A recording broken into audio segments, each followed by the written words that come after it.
اگر کوئی انسان آپ کو حقیر سمجھتا ہے تو یہ اس کا مسئلہ ہے، آپ کا نہیں۔ ہماری زندگی وہی ہے جو ہمارے خیالات بناتے ہیں۔ لوگوں کے ساتھ اچھائی کر کے ان سے اچھائی کی توقع رکھنے کی بجائے اچھائی کر کے بھول جائیں تو آپ کی زندگی پرسکون گزرے گی۔ کسی کو بھولنے کا سب سے آسان طریقہ یہ ہے کہ آپ اس کے بارے میں سوچنا چھوڑ دیں۔ چھوٹی چھوٹی بہتری آپ کی زندگی میں بڑی تبدیلی لاتی ہے۔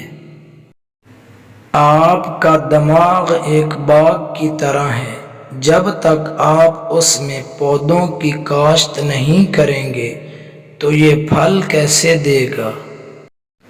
پیسہ کمانا مشکل ہے اور کھونا آسان ہے، یہ اب آپ پر ہے کہ آپ اس سے کس طرح استعمال کرتے ہیں۔ اگر آپ اپنے دماغ کا صحیح استعمال کرتے ہیں تو یہ آپ کو غریبی سے دولت تک، تنہائی سے مقبولیت تک اور افسردگی سے خوشی تک لے جا سکتا ہے۔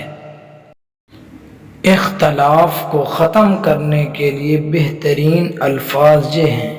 سامنے والے سے کہا جائے کہ میں غلط ہو سکتا ہوں، میں اکثر غلط ہوتا ہوں۔ زیادہ کمانے کے لیے آپ کو زیادہ سیکھنا ہوگا۔ اگر آپ کامیاب ہونا چاہتے ہیں تو کسی ایسے شخص کو ڈھونڈیں جس نے پہلے وہ کام کیا ہو، اور پھر اسی طرح کریں جس طرح اس نے کیا تھا۔ اداس اور پریشان رہ کر آپ اپنی زندگی کو خوشگوار کبھی نہیں بنا سکتے۔ وقت تو بدل ہی جاتا ہے، ضروری یہ ہے انسان اپنے آپ کو بدلتا ہے کہ نہیں۔ اگر آپ کے سامنے دو اہم کام ہیں تو سب سے پہلے بڑے اور سخت کام سے شروع کریں۔ زندگی انسان کو بغیر محنت کے کچھ نہیں دیتی۔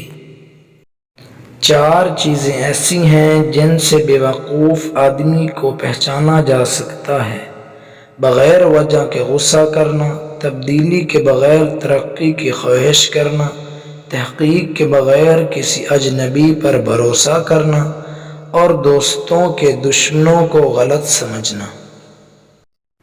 جو آسانی سے مل جائے وہ ہمیشہ نہیں رہتا، اور جو ہمیشہ کے لیے مل جائے وہ آسانی سے نہیں ملتا۔ اپنے یہ 3 راز اپنے گھر والوں سے چھپا کر رکھو: اپنی آمدنی کا ذریعہ، اپنی اصل آمدنی، اور سفر پر آنے جانے کا وقت اور مقام۔ دنیا میں آپ کا سب سے بڑا احساس آپ کی ذہنیت ہے۔